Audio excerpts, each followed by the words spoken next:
Hey, thanks for having me. It's great to have you here. Great to have you. Καλησπέρα σε όλους. Είμαι ο Αποστόλης Κουμαρίνος από τους speakers και είμαστε εδώ στην Keybook σήμερα. Και ποιος είναι ο σκοπός του σημερινού μας live? Είναι να παρουσιάσουμε το βιβλίο, το νέο βιβλίο του Kleon, το «Ζήσε σαν καλλιτέχνης» ή αλλιώς στα αγγλικά το «Keep Going». Και έχουμε την χαρά και την τιμή να έχουμε τον Austin σήμερα μαζί μας, live από το Austin πάλι του Τέξας. Οπότε, οπότε αυτό που θα κάνουμε είναι το εξής, ότι θα κάνω την μετάφραση και θα μιλάμε στα αγγλικά και θα κάνω την όποια μετάφραση για να μπορούμε όλοι με αυτόν τον τρόπο να επικοινωνούμε καλύτερα.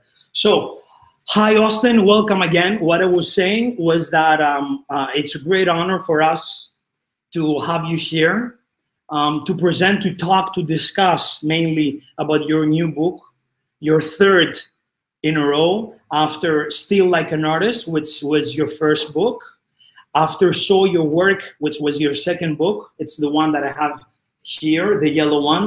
And right now, in Greece, it's called Live Like an Artist. The original title is Keep Going. Keep Going. And actually it has a subtitle saying 10 ways of being creative and good, but also in tough times, right? Right. Okay. Just before we start our discussion, I would like to introduce you, to say some things about you in case that someone hasn't read your work till now. So give me please a minute and then we will start discussing. And I would like you to tell me as soon as we start, why we have these 10 ways of being creative, both in good but also in tough times. Οπότε, αυτό που έλεγα με τον Austin είναι ότι θα συζητήσουμε για αυτούς τους 10 τρόπους που μας παρουσιάζει στο βιβλίο του, που καλούμαστε, λέει να είμαστε δημιουργικοί σε καλές αλλά και δύσκολες εποχές. Κάποια πράγματα για τον Austin είναι ότι είναι ένας, όπως λέει στο site του, στην ιστοσελίδα του, είναι ένας εγγραφέας ο οποίος ζωγραφίζει και πραγματικά, άμα δει κανείς το βιβλίο, είναι ένας εντελώς ξεχωριστός τρόπος και αυτό διαπίστωσα και εγώ αυτές τις ημέρες, ένας εντελώς διαφορετικός τρόπος να εκφράζεται. Δεν έχουμε δει εύκολα ξανά κάτι αντίστοιχο. Ο Austin έχει πουλήσει πάνω από 1 εκατομμύριο αντίτυπα των βιβλίων του, που σημαίνει ότι την χάνει ευρείας αποδοχής. Έχουν μεταβραστεί τα βιβλία του σε περισσότερες από 12 γλώσσες σε όλο τον κόσμο. Είναι New York Times best-selling author και είναι επίσης συγγραφέας της εφημερίδας που ονομάζεται Blackout. Επίσης, μία άλλη πηγή, The Atlantic, τον έχει χαρακτηρίσει ως ένα από τα πιο ενδιαφέροντα άτομα που μπορεί να βρει κανείς στο διαδίκτυο. Σημαντικός τίτλος. Οπότε πάμε να ακούσουμε τον Austin και το πρώτο πράγμα που τον ρώτησε είναι να μας μιλήσει για αυτούς τους 10 τρόπους, δηλαδή σε αυτό που αναφέρεται μέσα στο βιβλίο του, πώς καλούμαστε να είμαστε δημιουργικοί σε καλές και δύσκολες εποχές, δηλαδή μάλλον σε μια τέτοια εποχή που ζούμε αυτή τη στιγμή. So, Austin, I'm all about ears. I'm all ears, and I would like to ask you, these 10 ways of being creative in good but also in tough times. So what's the mindset behind that? I think when I originally started on the book, it was just for bad times. It was how to stay creative in chaotic times. A couple of years ago, I had been working for about a decade on my work, and then the climate here in America, as far as the politics and everything, had gotten very distracting and disheartening, and I just felt very distracted. And I just wasn't sure how I was going to keep doing creative work while I felt constantly pulled in so many different directions. And so I needed some sort of guide, some instructions on how to proceed, because creative work takes a long time, right? And so the idea of the book was, how can you do this for a long time? Okay, I'll do the translation, but in between, it's something that you mentioned also inside your book about keep doing something in a long time rather than being steady for a short time, right? This is where you describe at a point in your book about the importance for you of being stable, of being faithful to your work for a long time. There's a point in your book where you say that you wouldn't like to hear a lot of things about this lists about 30 under 30, 40 under 40, but you would rather listening to people that keep doing something till their 70s, 80s, or even 90s, right? Yes, this was a book. The other books were sort of more for people who were starting to get going with their work. And this was a book that I wanted, because it was the third book in the trilogy, I wanted it to be about how you can make a whole life out of this, how you can be in it for a long time, and to have a long career, not just a quick, fast, get famous type of career. Yeah, something that was long and lasting. Okay, clear enough. 1 minute just to do the translation and we're back to our discussion. Οπότε αυτό που μας λέει ο Όστιν είναι ότι όταν ξεκίνησε να γράφει το βιβλίο, ξεκίνησε περισσότερο για το πώς κανείς καλείται να είναι δημιουργικός σε πιο δύσκολους καιρούς. Μετά όμως συνειδητοποίησε ότι και αυτός ήθελε να περάσει σε μια άλλη κατάσταση, ήθελε να απευθυνθεί στους ανθρώπους, γράφοντας αυτό το βιβλίο, με ποιον τρόπο που θα έχουν μια πιο μακροχρόνια προσέγγιση στις συνήθειές τους, μια πιο μακροχρόνια προσέγγιση στα πράγματα τα οποία κάνουν και γενικότερα θεωρεί, όπως βλέπουμε και μέσα στο βιβλίο, αν διαβάσει κανείς, ότι τάσεται περισσότερο στο να βάζουμε περισσότερο χρόνο, δουλειά, εργασία, περισσότερη προσπάθεια για να πετύχουμε, από το να κινούμαστε σαν κομίτες ή να κάνουμε κάτι στο οποίο έχουμε μικρή δέσμευση και περιμένουμε γρήγορα αποτελέσματα. Να σας πω ότι σε λίγο ο Όστιν θα απαντήσει στις δικές σας ερωτήσεις. Οπότε γράψτε μας εδώ στο chat δεξιά ό,τι ερωτήσεις θέλετε στην ελληνική, κανένα θέμα, και θα κάνω τη μετάφραση και θα ρωτήσουμε τον Όστιν, γιατί είναι και αυτό που του αρέσει περισσότερο, όπως μου είπε την προηγούμενη εβδομάδα. Okay, Austin, that's clear enough.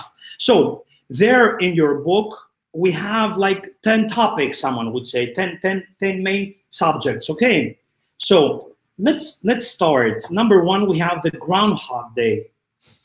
Okay, so, and there we have like some titles, some subtopics like live 1 day per time, take it slowly, or make up or create your daily routine, right? So, would you like to share some ideas behind that, and what's the Groundhog Day for you? So Groundhog Day, I don't know how it's translated in Greek, is a movie about a weatherman who wakes up on the same day, and he relives the same day over and over. Bill Murray is the actor. One of the big ideas of the book is the idea that creativity isn't a straight line. It doesn't just go like this. It goes in loops and cycles, just like nature, like we have the seasons. Like there's spring, summer, fall, and winter, and then back to spring again. So the idea that if you can retrain yourself to think of your work in terms of cycles and not just a straight line, it can help you deal with the ups and downs of creative work. So a day is the smallest unit, the smallest bit of a cycle that we have to deal with time. So the sun comes up, the sun goes down, and that's a unit of time we get to work in. And so if you can think about your days and establish some sort of routine, that you can live your days over and over again and get work done and sort of deal with things on a day-to-day basis, basically. Okay, great. Αυτό που μας λέει ο Όστιν είναι ότι αντί να σκεφτόμαστε την δημιουργικότητα, την ανάπτυξη σε μια ευθεία γραμμή που θα πρέπει, τέλος πάντων, θα πρέπει να έχουμε στο μυαλό μας ότι αυτή απογειώνεται, εκείνος το σκέφτεται σαν έναν κύκλο επί της ουσίας, όπου μέσα εκεί έχουμε και τα θετικά μας, έχουμε και τα αρνητικά μας. Και η μία ημέρα, λέει, είναι ένα πολύ μικρό κομμάτι όλου αυτού του κύκλου επί της ουσίας. Είναι μια συγκεκριμένη χρονική περίοδος αυτού του κύκλου. Πάρα πολύ ωραίο, αν το δει κανείς από ψηλά, αν το δει δηλαδή απομακρυσμένα, και ότι μέσα σε αυτό το κομμάτι, ότι ανατέλει ο ήλιος, δει ο ήλιος, αλλά εμείς καλούμαστε εκεί, με βάση τον τρόπο που το προσεγγίζει ο Όστιν, τι να κάνουμε, να υιοθετήσουμε μια ρουτίνα. Μπορεί η ρουτίνα βέβαια να ακούγεται λίγο περίεργο, αλλά μια δημιουργική ρουτίνα. Και βεβαίως να πούμε ότι στην ταινία την οποία αναφέρεται ο Όστιν, στα ελληνικά το Groundhog Day είναι η μέρα της μαρμότας. Μια πάρα πολύ γνωστή ταινία, οπότε θα την έχετε ακούσει αν δεν την έχετε ήδη παρακολουθήσει. Okay, that's another way to approach creativity, Austin, to see it like this, like the way you describe. And a really attractive point in your book, in this first subject, was to create lists. It's something that I took photo to have it in my phone, to be honest with you. And there is a point where you have made your list, how to be happy. And according to you, you have like do long walks, play the piano, create art with your kids, listen to soul music, take a nap. So you have really simple, beautiful things that maybe some of us do not imagine to do throughout the day. So that's my list. And at the bottom of that list says, make dumb lists of what you like to do. So you have to make your own list of what makes a day feel good to you. But I think lists, they order our lives, they create structure. And there's something about when you keep everything you need to do in your head, it feels very overwhelming. It's too much. But if you simply write them down or type them down into a list, then you can start seeing them and you can see it all. And then you can start looking at and saying, okay, this is what's really important, right? This is not so important. And you can start ordering things. So I think for me, lists are just about taking the chaos and the craziness of life and giving it some sort of structure so that you can deal with it. Actually, to be honest with you, when I first read the lists topic, I thought that it would be like to-do list. So I felt kind of weird. I mean, like, I don't need another to-do lists in my life. But then I saw that you had another approach, was an inspiring, a happy, another approach in this to-do list was like a to-do list with the things that actually we're not doing. Right. The things that you should be doing or you want to be doing. Yes. Because we need reminders. Because the to-do lists, the have-to-do list, that will just get longer and longer, and it's never finished. So to have a list of big picture, happy stuff can be helpful too. Okay. I will translate a bit. So, οπότε αυτό που λέμε τώρα με τον Όστιν είναι το εξής. Είναι στο πρώτο κομμάτι του βιβλίου του, αναφέρεται στο να κάνουμε λίστες. Οπότε λέω, όταν το πρωτοδιάβασα αυτό το κομμάτι, δηλαδή αυτό εδώ που λέει φτιάξε λίστες, πήγε κατευθείαν στο μυαλό μου σε αυτές τις λίστες, ξέρετε, που κάνουμε καθημερινά, που λέμε πρέπει να πληρώσω αυτό, πρέπει να κάνω το άλλο, πρέπει να καταφέρω αυτό, και με άγχωσε λίγο. Γυρίζοντας την επόμενη σελίδα, βλέπει εδώ κανείς πώς να είμαι χαρούμενος. Εδώ έχει φτιάξει τη δική του προσωπική λίστα. Και λέει, για εκείνον είναι αυτό, ότι έχει γράψει να κάνει μεγάλους περίπατους, να ακούει soul μουσική, να κοιτά το φεγγάρι, να γράφει το ημερολόγιό του, να κάνει τέχνη με τα παιδιά του. Και επί της ουσίας, λέει στο τέλος, φτιάξε γελίες λίστες. Και λέει ότι αυτό που καλούμαστε να κάνουμε είναι όλοι να δημιουργήσουμε τις δικές μας λίστες, αλλά όχι με τα πράγματα που καλούμαστε, που πρέπει να κάνουμε, αλλά με τα πράγματα που ξεχνάμε να κάνουμε, με τα πράγματα που θα θέλαμε να κάνουμε, με τα πράγματα που μας χαλαρώνουν, που μας ταξιδεύουν, που ξεχνάμε πραγματικά να κάνουμε ως δώρα στον εαυτό μας μέσα στην ημέρα, μέσα στην εβδομάδα. Οπότε είναι μια εντελώς διαφορετική προσέγγιση της λίστας ή εντελώς διαφορετική από αυτή που μπορεί να έχουμε μάθει κάποιοι από εμάς. Okay, great. And great.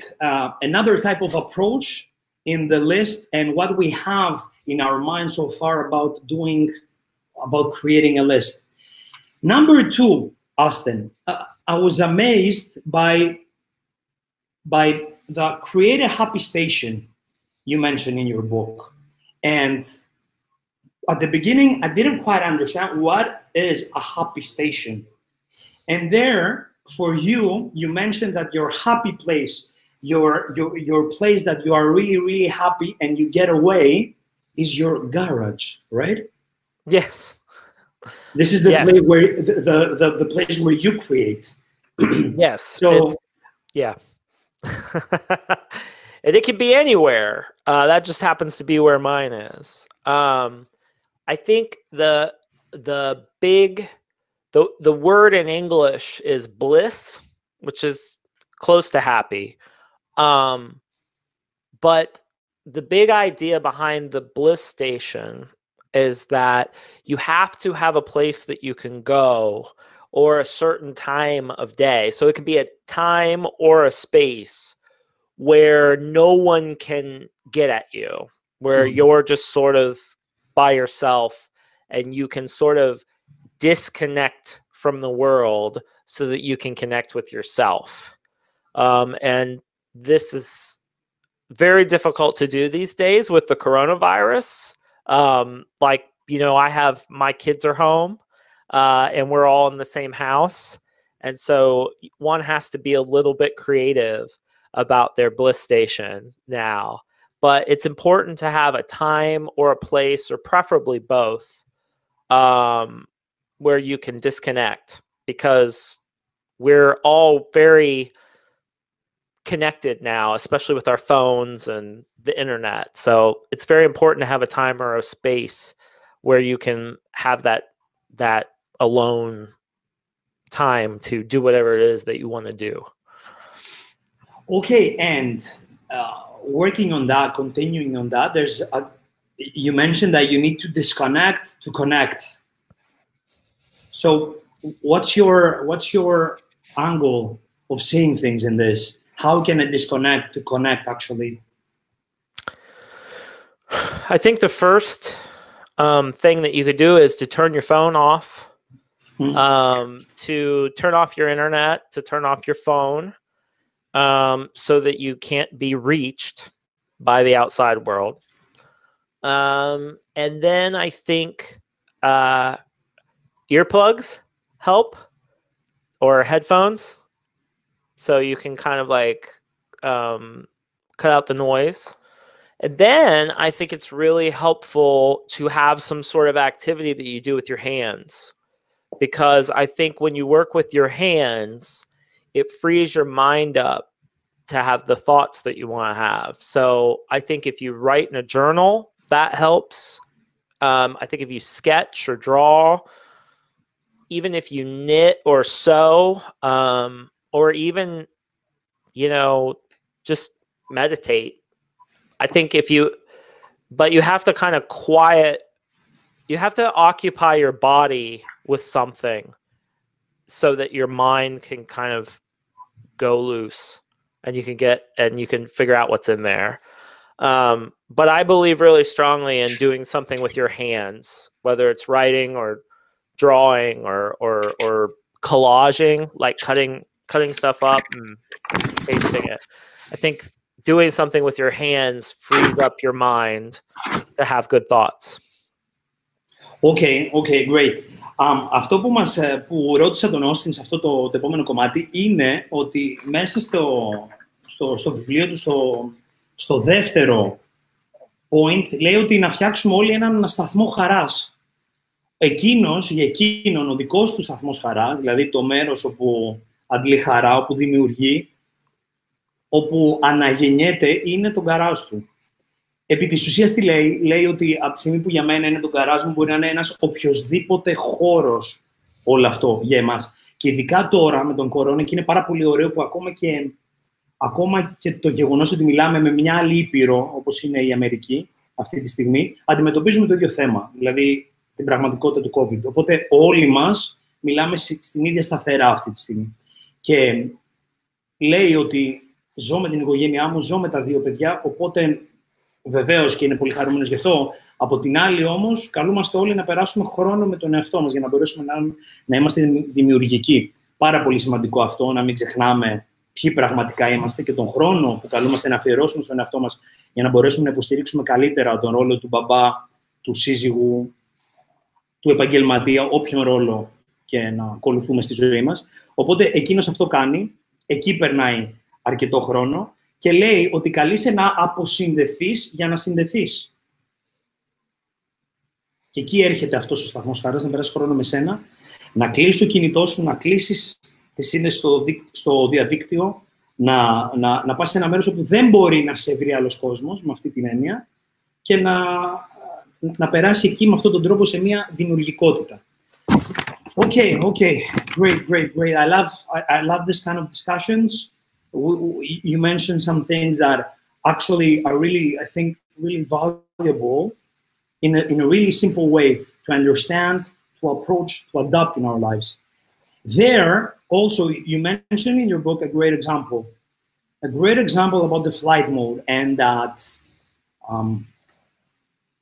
someone puts his cell phone, his mobile phone, in a flight mode only when they fly.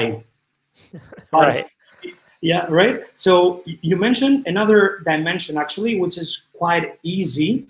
Why don't we put our cell phones in a flight mode in our daily routine, in our everyday life, in order to take time for ourselves?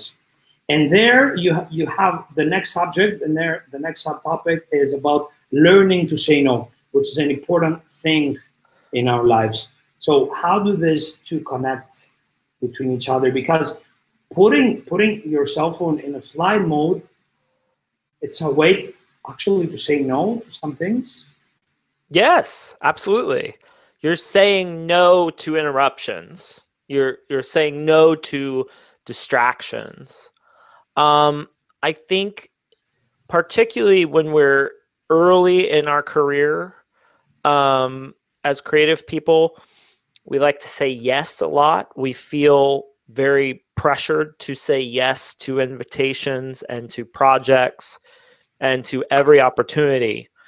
But there is a point at which you have to start saying no to things in order to protect your time so that you can get the work done that you want to get done. And it's a balance. You know, when you first start out, you have to say yes a lot. And then when you get more successful, you have to say no a lot more. And so it's just, it's a balance. Great. Okay. So at the beginning, you say a lot of yes. I will do the translation just in a second. Sure. At the beginning, you say that you say yes, and then when you become successful, you tend to say more no's. You have to say no to protect your time, because a lot more invitations come. A lot more people want you to do things. And so you have to get comfortable with saying no a lot so that you can say yes to yourself and to your own projects. Okay. Great. Okay, we have some questions already. I will mention them in a bit. Αυτό που ρώτησα τον Όστιν είναι το εξής. Λέει ότι θα μπορούσαμε, όπως μπαίνουμε σε ένα αεροπλάνο, λέει μέσα στο βιβλίο, και βάζουμε το κινητό μας σε flight mode, γιατί να μην το κάνουμε αυτό στην καθημερινότητά μας. Και αν παρατηρήσω από μένα, η αλήθεια είναι ότι κατά κύριο λόγο βάζω flight mode όταν μπαίνω μέσα σε ένα αεροπλάνο. Και γιατί να μην το κάνω αυτό στην καθημερινότητά μου, για να μπορέσω να δουλέψω περισσότερο με μένα, να αποσυνδεθώ, αλλά και να φτάσω στο επόμενο κομμάτι που λέει να μάθουμε να λέμε όχι. Και τον ρώτησα, σχετίζεται το flight mode με το να μάθω να λέω όχι? Και λέει ναι. Σχετίζεται. Πώς σχετίζεται? με αυτόν τον τρόπο μαθαίνω να λέω όχι στους περισπασμούς. Μαθαίνω να λέω όχι στα πράγματα που με αποσπούν. Μαθαίνω να αφοσιώνομαι περισσότερο με μένα, λέγοντας ναι στον εαυτό μου. Και πολλές φορές, λέει, όπως το έχουμε βιώσει όλοι, νιώθουμε έντονα την πίεση να λέμε ναι. Σε μένα έχει συμβεί πάρα πολλές φορές να νιώθω έντονα την πίεση, αλλά από τότε που και εγώ προσωπικά άρχισα να λέω όχι, κάποια πράγματα άλλαξαν. Και επίσης λέει ότι στην αρχή της καριέρας μας, της δημιουργικότητάς μας, λέμε περισσότερα ναι, αλλά όσο επιτυγχάνουμε περισσότερα πράγματα στη ζωή μας, είναι πολύ σημαντικό να λέμε όχι, γιατί για να προστατέψουμε τον χρόνο μας. Γιατί ο χρόνος είναι πεπερασμένος.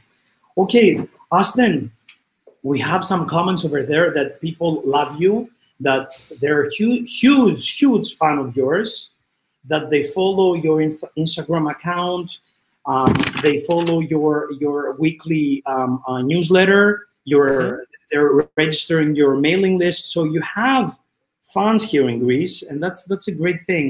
That's a great thing. Okay, loved Gerasimos says that love his work, and he follows your Instagram account. And one of the first questions that we have is from Gerasimos, how to beat perfectionism when keeping a journal.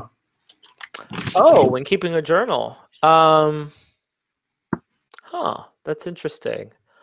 Well, the funny thing about journals is that you don't have to show them to anyone. So it's curious to me that perfectionism would be an issue.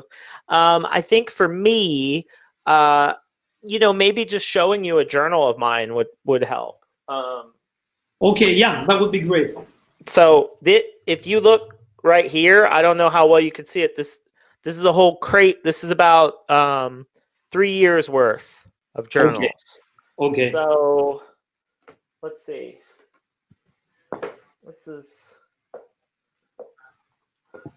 This is 2020 right here. Okay. So actually that's half of 2020. Let's see. Anyways, so this is let's see, this is 2020 July to September. And sometimes a lot of it's just writing. But then I do a lot of collages. So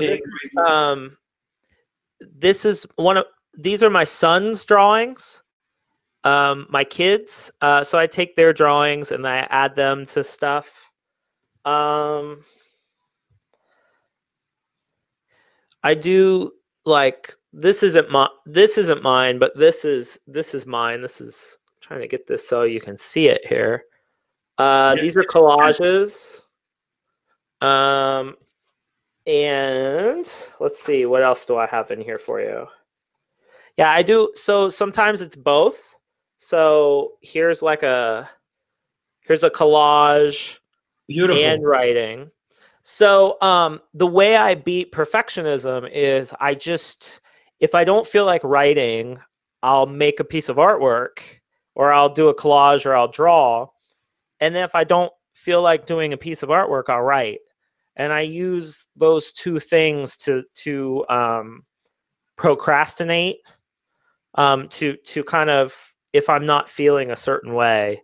So that would be my recommendation. The other, as far as perfectionism goes, just some days it's only one page, and and then other days it's 3 or 4 pages. So okay, my advice would be to write in your journal or draw in your journal every day, no matter what.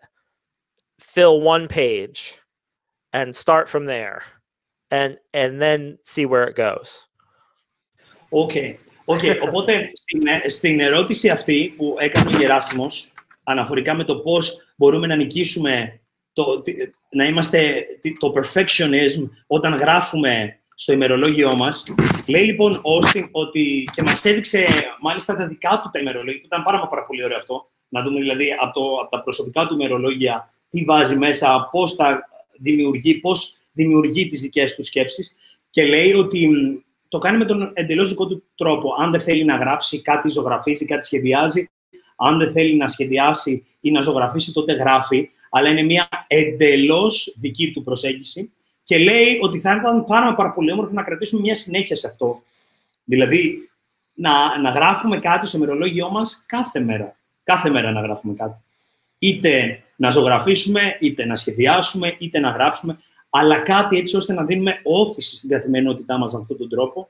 Και λέει ότι αυτός είναι ο δικός του, τέλος πάντων, τρόπος που ακολουθεί για να νικήσει την τελειότητα, το ότι μπορεί προς το να είναι κάποιος τελειομανής. How to beat perfectionism when keeping a journal, ρώτησε ο Γεράσιμος. And Γεράσιμος says that he loves your freedom in journaling. Every time I make a smudge, I want to tear the page off. Okay, Gerasime. And Ellie says that we would love some tips on journaling. How many journals does he keep? I think you showed us already. How long has he been journaling? And how has it helped his creativity? Okay.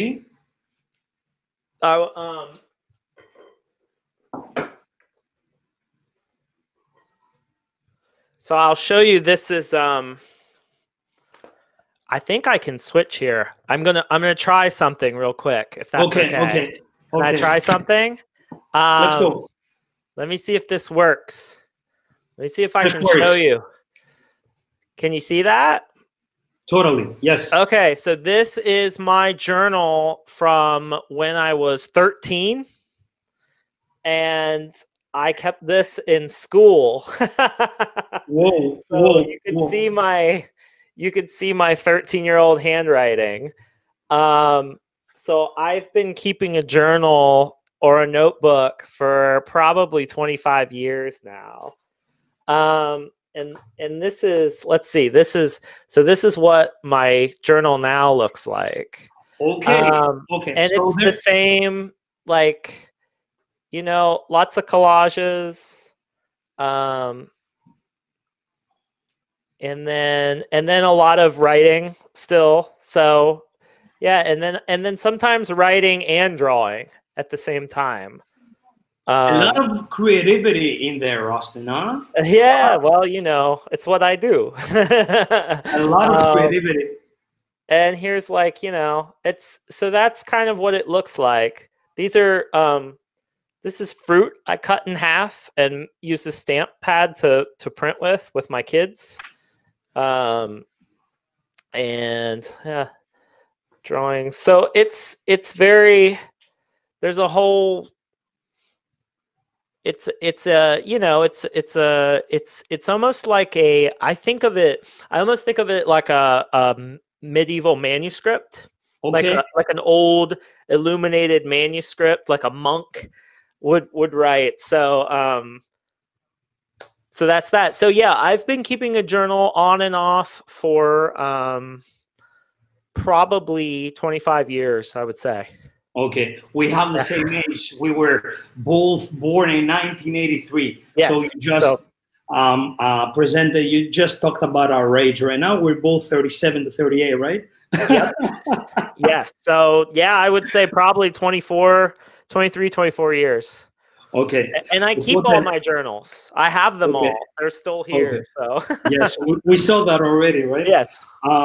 Okay, Ellie. Οπότε λέει ότι κρατάει ημερολόγια τα τελευταία 24-25 χρόνια της ζωής του, δηλαδή από τότε που ήταν περίπου 13 ετών. Μας έδειξε κιόλας και το journal που είχε και τον γραφικό χαρακτήρα που είχε όταν ήταν 13 ετών. Βλέπουμε τη δημιουργικότητά του.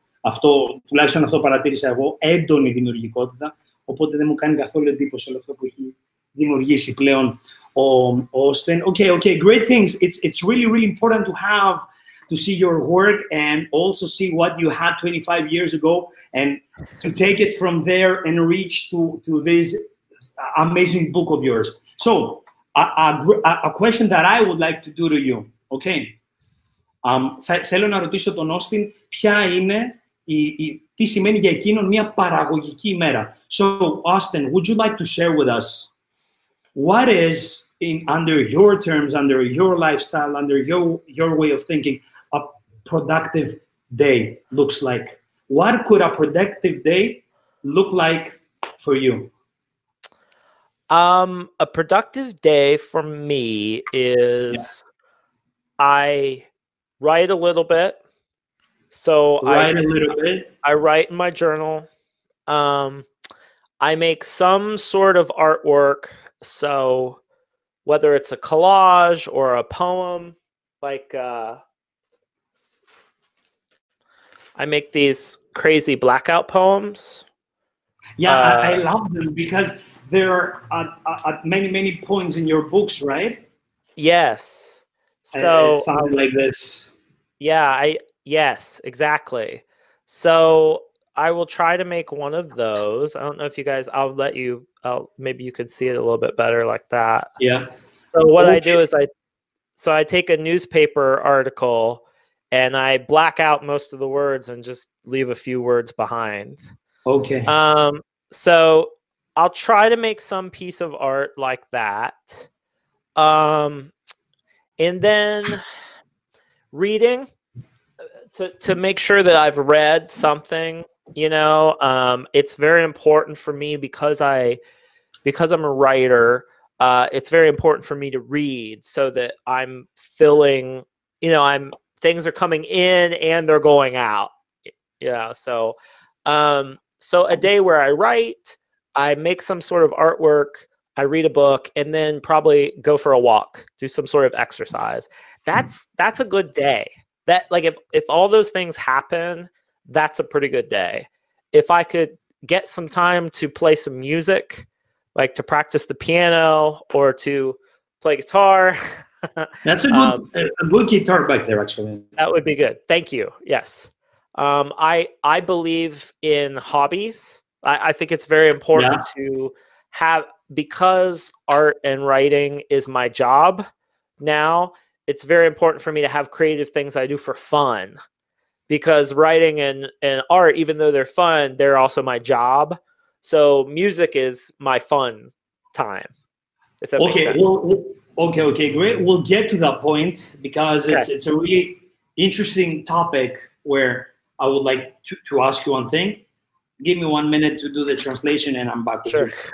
Ποια είναι η παραγωγική μέρα? Ποιος είναι ο ορισμός μιας παραγωγικής μέρας για τον Όστιν? Είναι να γράψει λίγο, είναι να κάνει κάποιο καλλιτέχνημα, να δημιουργήσει ένα κολλάζ, να διαβάσει. Είναι πάρα πολύ σημαντικό για εκείνον και συμφωνώ απολύτως στο γεγονός ότι είναι συγγραφέας σημαίνει ότι, δηλαδή το ότι καλείται να γράψει, καλείται πρώτα όμως να διαβάσει. Και το αναφέρει αυτό και ξεχωριστά στο βιβλίο του, ότι αν κάποιος θέλει να γίνει συγγραφέας, το πρώτο πράγμα που καλείται να κάνει να διαβάσει, το ίδιο πράγμα που ισχύει και για έναν επιτυχημένο δημόσιο μιλητή. Πριν μιλήσει, οφείλει πρώτα να ακούσει. Οπότε βλέπουμε και την ίδια προσέγγιση πάλι και στους συγγραφείς. Ότι για να γράψει, πρώτα πρέπει να διαβάσει, Θα πάει για να περπατήσει. Μάλιστα, μέσα στο βιβλίο του λέει ότι κάθε πρωί κάνει έναν περίπατο περίπου 5 χιλιόμετρων μαζί με τα 2 του παιδιά και την γυναίκα του και συζητάνε για τα πάντα. Είναι ο τρόπος ο δικός τους για να αποσυνδέονται. Και επίσης, λέει το εξής, που εκεί θέλω να καταλήξω τώρα. Θα πω και τις ερωτήσεις σας βεβαίως, αλλά λέει ότι παίζει κιθάρα ή θα παίξει το πιάνο. Αλλά πώς καταλήγει εκεί? Καταλήγει λέγοντας ότι από τη στιγμή που έκανα το χόμπι μου δουλειά μου, πλέον καλούμε να έχω έναν δικό μου άλλο χρόνο να ξεσπάω, να αποσυνδέομαι, να αποσυμπιέζομαι και αυτό μπορεί να είναι η μουσική και οτιδήποτε άλλο. Αλλά το χόμπι έγινε δουλειά, δηλαδή αυτό που αγαπούσε, πλέον έγινε δουλειά. Οπότε και από αυτό καλείται πλέον να αποσυνδεθεί. So, Austin, and before I make some other questions, it's a really important thing that I believe that it's a major issue for a lot of us that would like to do our hobbies, our jobs, to turn our hobbies into our main works.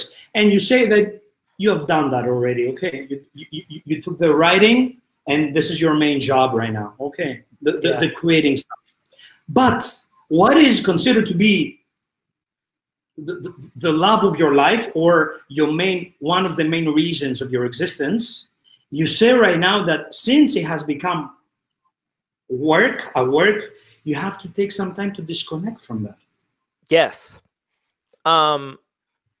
And I think that we all kind of fall in and out of love with our jobs sometimes. And so it is really helpful to have something outside of the job that is only fun and only love. I would say my family is one thing like that, because they really, but the other thing I would say is music. For me, music is the thing that I, is just for love and just for fun. And I think what's powerful about that is that it's often when I am playing music and doing something just for fun that I get the good ideas for the work. Okay. That's a great thing, because I believe it's one of the main thoughts that some of us have when they want to do the great step and turn from hobbying to working and living from that. Yes. It's just important when you make the thing that you love into your job, it's good to have something else you love that you can use to get away from work. Some people don't have that problem. For some people, it's okay to just work all the time. I need something else. I need something else to take my mind off work. I think the same goes for me. I have running, let's say, this is my way out of doing some long runs of 1 or 2 hours, whatever that is. Anyway, okay. Ρώτησα τον Όστιν, είπε κάτι που με αφορά και εμένα προσωπικά και λέει ότι όταν τελικά κάνεις το χόμπι σου, είναι πολύ σημαντικό να έχεις ένα χόμπι. Εάν τώρα είσαι τυχερός ή θέλεις να μετατρέψεις το χόμπι σου σε δουλειά, που σημαίνει ότι είσαι ένας τυχερός άνθρωπος, μετά πώς μπορείς να ξεφύγεις από την εργασία σου. Γιατί όπως και να έχει, όταν το χόμπι γίνεται δουλειά, γίνεται δουλειά. Ξαφνικά μέσα από αυτό καλείσαι, και έτσι το προσεγγίζει και όσοι μέσα στο βιβλίο, καλείσαι να καλύψεις υποχρεώσεις. Χόμπι ή όχι, καλείσαι να ζήσεις μέσα από αυτό, να ζήσεις η οικογένειά σου μέσα από αυτό. Οπότε τι λέει, λέει ότι επί της ουσίας και από αυτό μετά καλούμαστε να ξεφύγουμε. Οπότε εκεί είναι το πάρα πολύ σημαντικό να κρατήσουμε ένα χόμπι, μια δραστηριότητα η οποία θα μας αποσυμπιώσει, θα μας χαλαρώνει, κάτι άλλο από αυτό που πραγματικά αγαπάμε. Για εκείνον λέει ότι είναι η οικογένεια, το να περνάει χρόνο με την οικογένειά του, πανέμορφο, ωραίο. Να περνάει χρόνο δημιουργώντας, παίζοντας μουσική. Και λέει ότι είναι πάρα πολλοί άνθρωποι που νιώθουν απολύτως εντάξει με το να εργάζονται μόνο. Φυσικά, και αυτό είναι απολύτως εντάξει. Για εκείνον όμως δεν λειτουργεί απολύτως έτσι. Λοιπόν, okay, Austin. Another question that I have, they say, Therapon says, amazing, useful, and very inspirational books.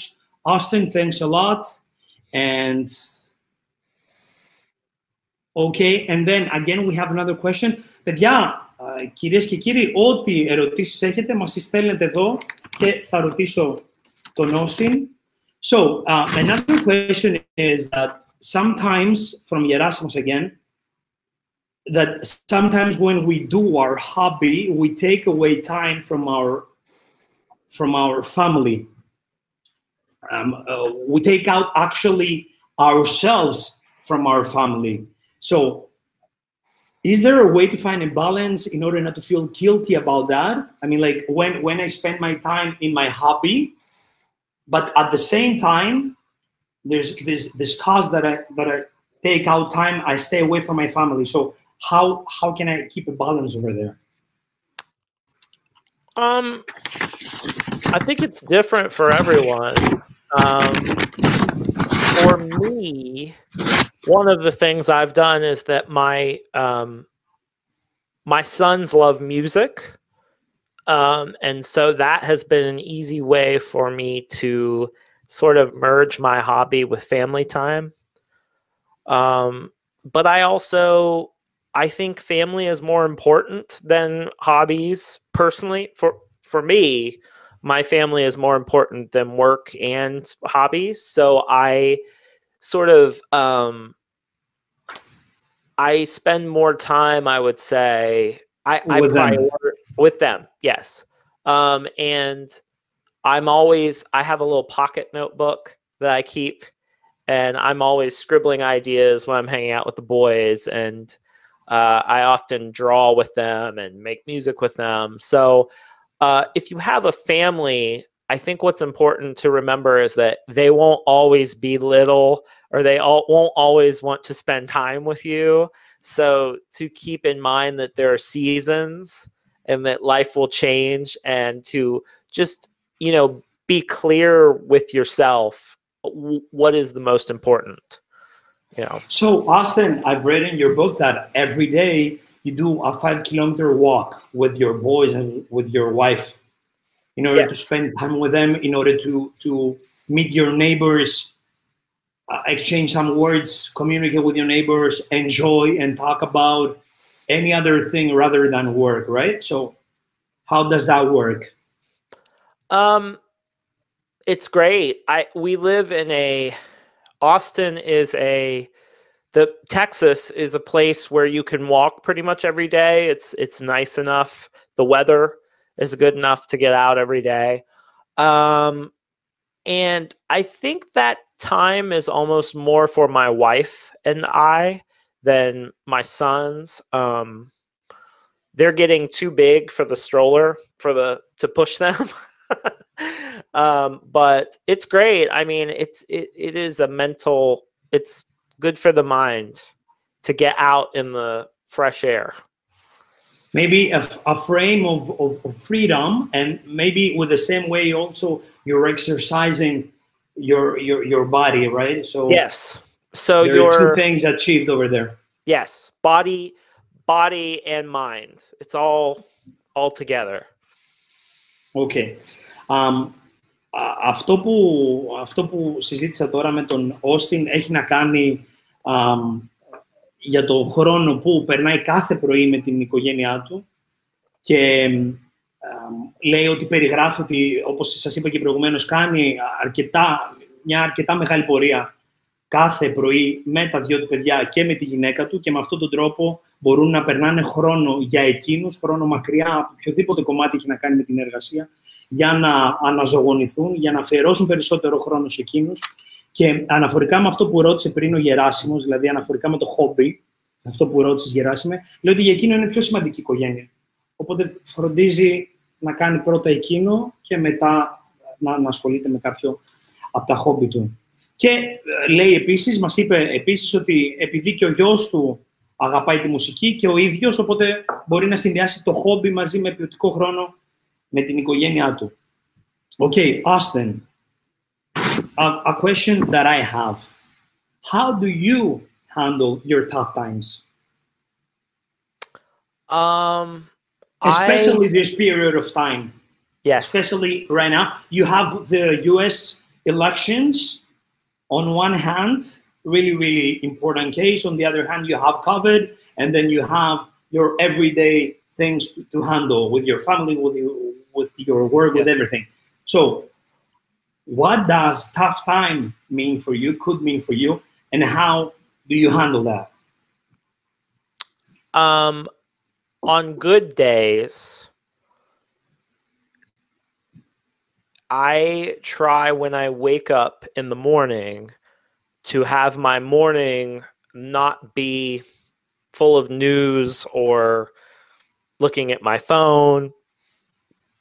I try to save the first hour of the morning for writing or reading or just eating breakfast and talking to my wife.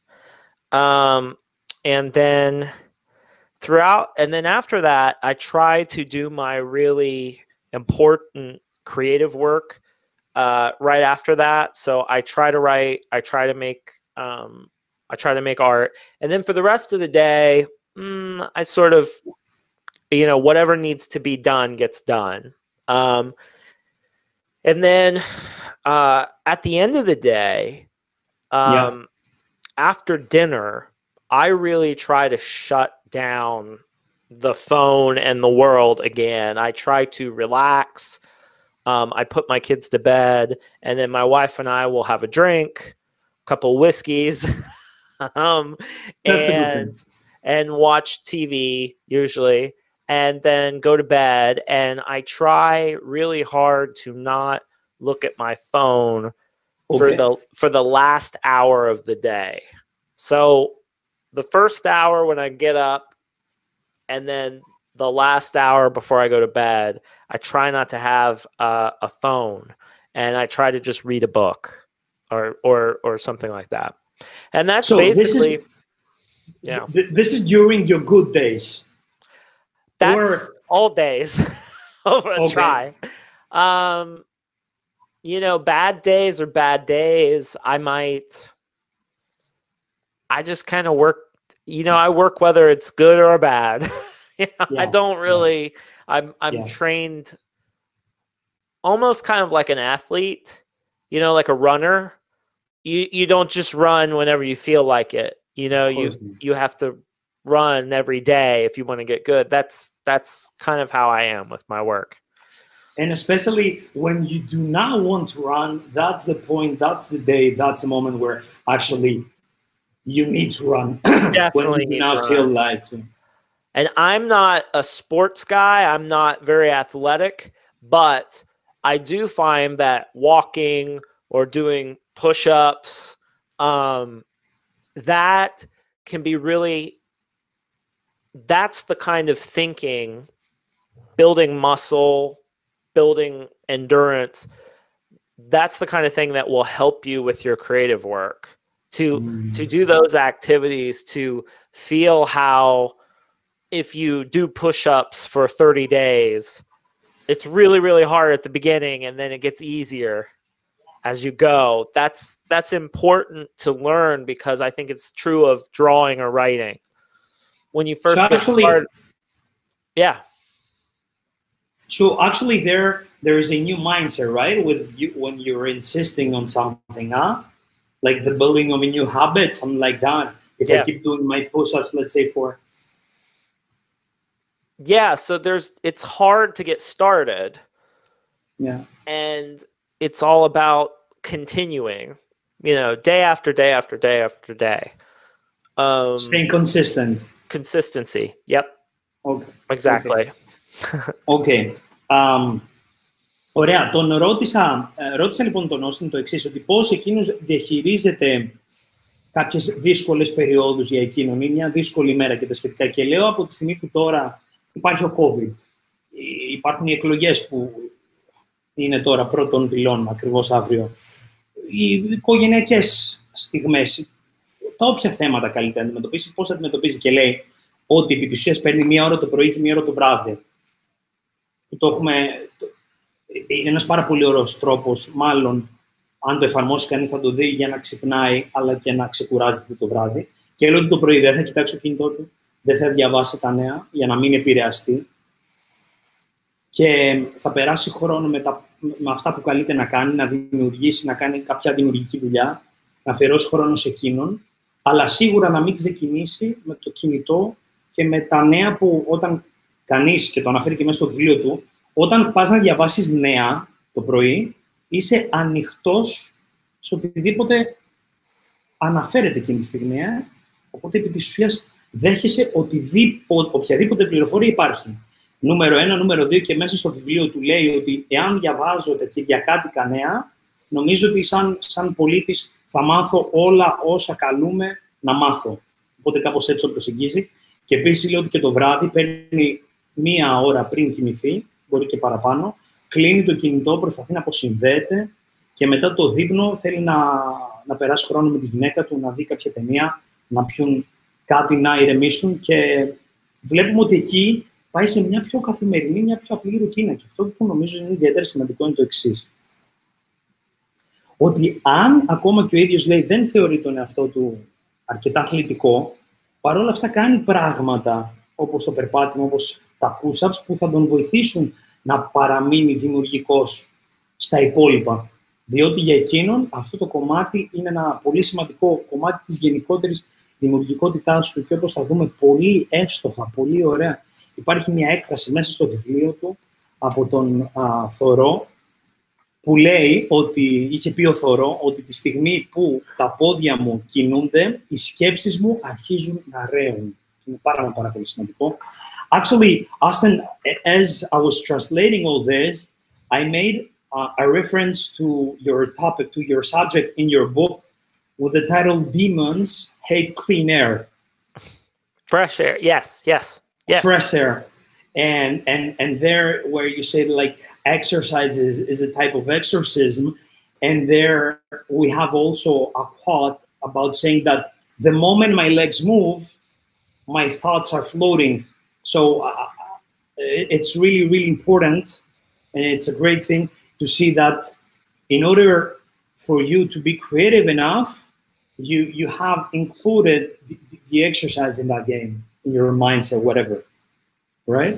Yes, I think that, you know, I think sometimes we think that the head does what it does, the mind does what it does, and the body is separate.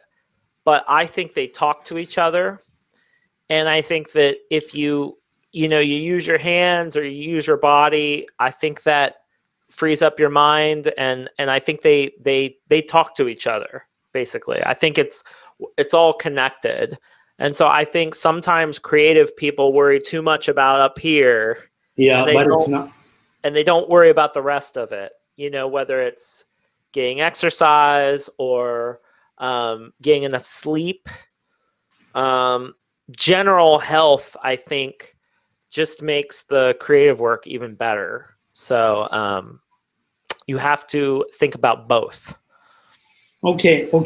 We'll keep that in our minds. And Ellie has a question and says that, can you point out the most important stages of the process of writing a book? The most important stages of the process of writing a book. What would that be for you? Well, I think for a writer, the most important, I'll get there to the stages, but the thing a writer, I think, should always have in mind is that the reader is just as important a part of the of what happens with a book as the writer. So yeah, the writer makes the book, but the reader receives the book and actually does something with the book. So a writer without readers is, you know, it's not a full experience. So usually when I'm talking to young writers, they're thinking about books, and I tell them what you should be worried about is readers. So instead of thinking, oh, I have to write a book so I get readers, think about how you can get readers so that then you can make books for them, because that is, I got my readers through my blog or my website, social media, and like my newsletter.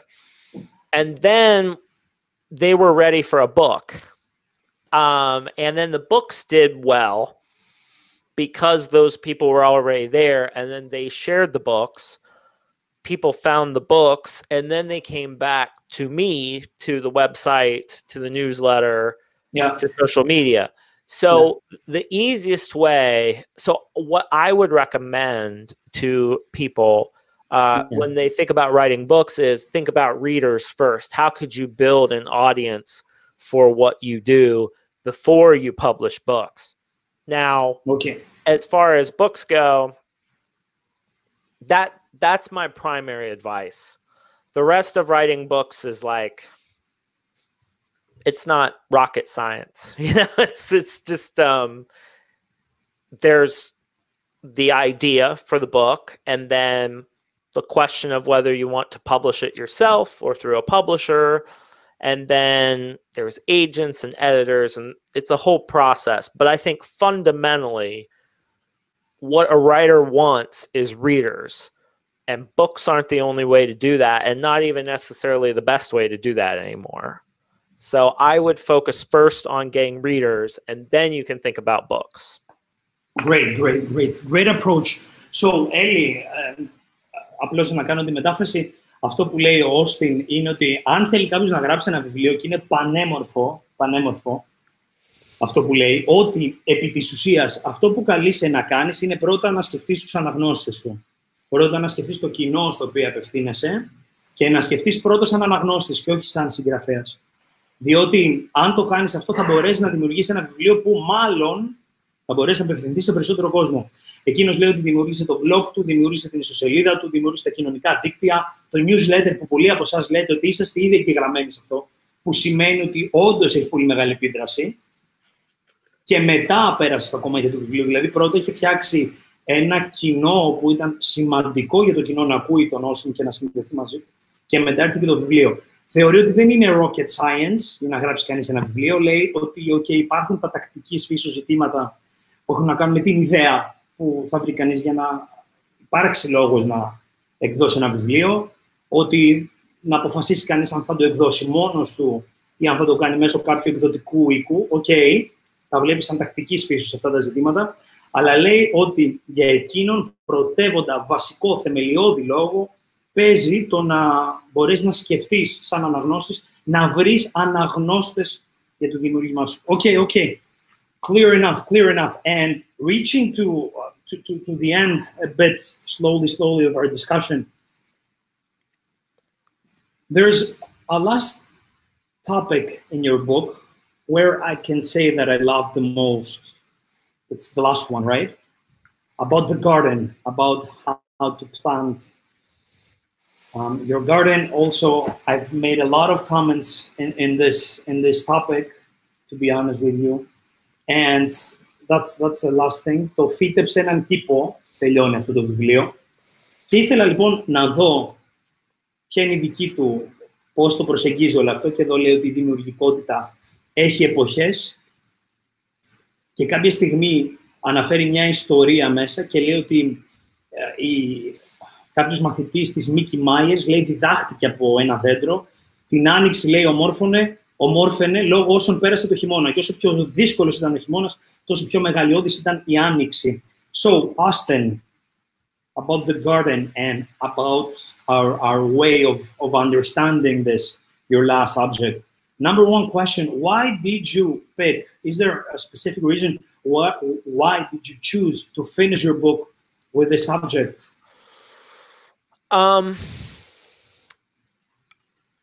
My wife is a gardener, and I watched her garden a lot when I was writing the book, but it felt to me like when you're a gardener, your sense of time has to be different. You have to think in big picture. So you have to think, you don't just think about like days or weeks, you think about seasons and you think about years. If I plant something now, like when you plant a tree, for example, you're talking a decade, you're talking about 10 years until, so gardening, it gives you a completely different sense of time.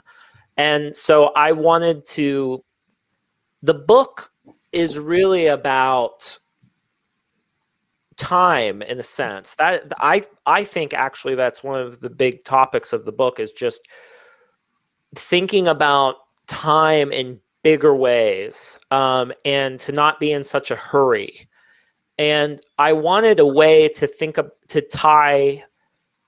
to come back to the beginning of the book where I talk about days. And so for me, the image of each day you get, planting it like a seed, putting it, planting it like a seed, and then seeing what happens over time to the little bits of, to all the little seeds you plant each day. So that's why. Okay, I would like to translate that. I don't want to lose that. It's a great approach. Nice job.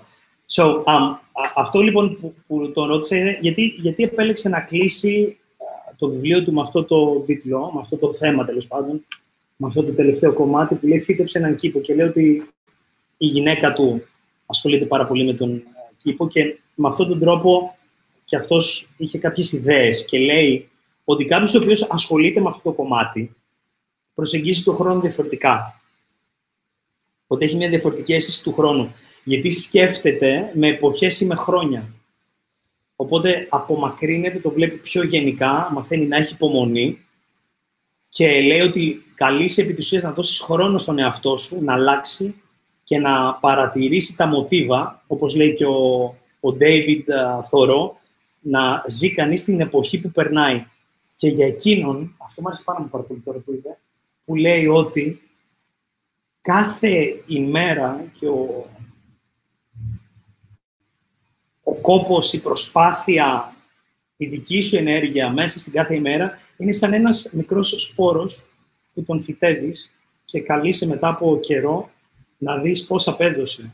Πανέμορφο, πανέμορφο, πανέμορφο. Γιατί αποκτά μια παραγωγική έννοια στο πώς διαχειριζόμαστε το χρόνο μας, το πώς περνάει η μέρα μας και αν αυτή τη δούμε σαν ένα σπόρο που μπορεί να μεγαλώσει, νομίζω ότι θα δώσει μια εντελώς διαφορετική διάσταση στον τρόπο που αξιολογούμε την ημέρα μας.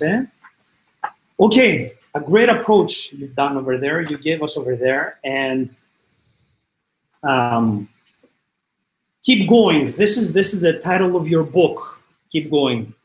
Motivating, someone would say, yes, motivating, and especially we need it right now more than ever. We need to keep going, and it's really, really important to see young people at our age, seeing the world, seeing the reality, either they're based in Europe, in Asia, in US, wherever someone could live, to plant a seed, as you say, with this thought of making the world better. And actually, you have a point, a statement in your book where you say that leave the world better than what you have found them. Rather, yes. You have found it. So let's conclude with that. If you want to share something with us about leaving the world much better from what we found already. I think, in America, in particular, we use very strange metaphors for creative work. It's like make your mark, or put a dent in the universe, or move fast and break things. And they are all about like vandalism. They're all about like messing up things. And I think that that's one way to think about creative work. The other way to think about creative work is about repair or healing, or fixing, taking two things that are broken and putting them back together again. And so it's a whole different way of thinking about your work. So I think we need fewer vandals and we need more cleanup crews. So or people who mend and repair and fix and heal. And if you can think about your work in those terms instead of just making your mark, I think that's the kind of work that people need, that the world needs. Great.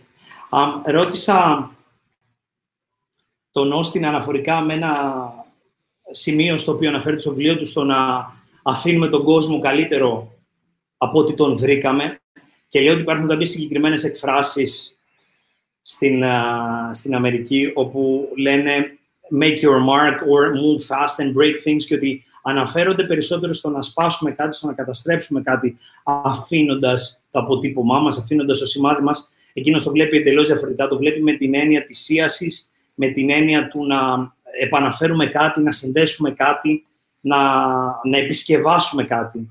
Και λέει ότι αν σκεφτούμε την δουλειά μας με αυτόν τον τρόπο, θα προσεγγίσουμε κι εμείς την ιδέα του να προσφέρουμε στον κόσμο και να αφήνουμε τον κόσμο καλύτερο από ό,τι τον βρήκαμε.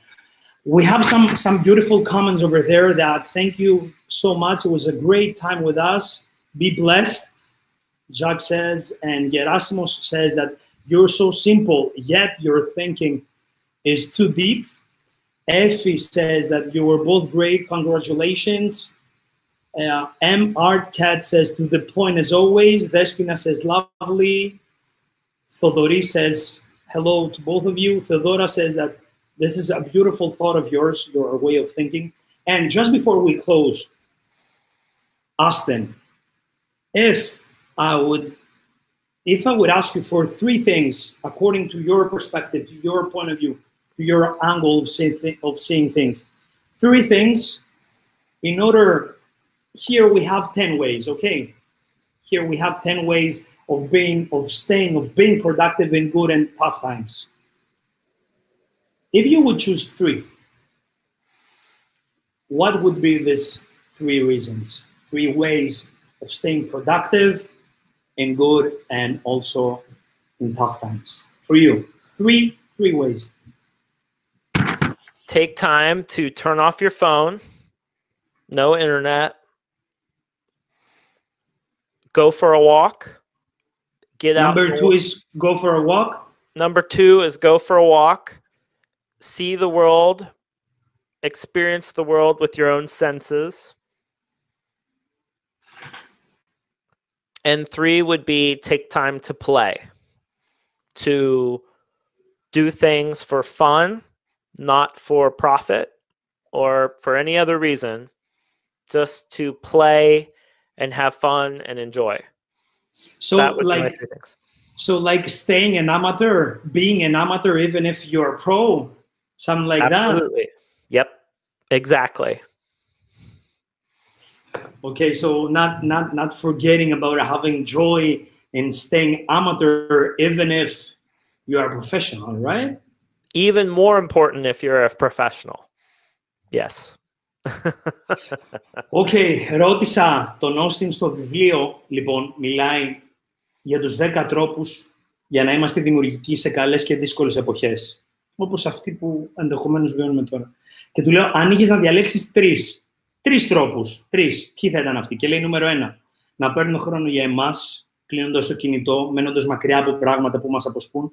Νούμερο 2, να πηγαίνουμε για ένα περπάτημα, να βλέπουμε τον κόσμο με ένα διαφορετικό τρόπο, να τον βιώνουμε μέσα από όλες τις αισθήσεις μας.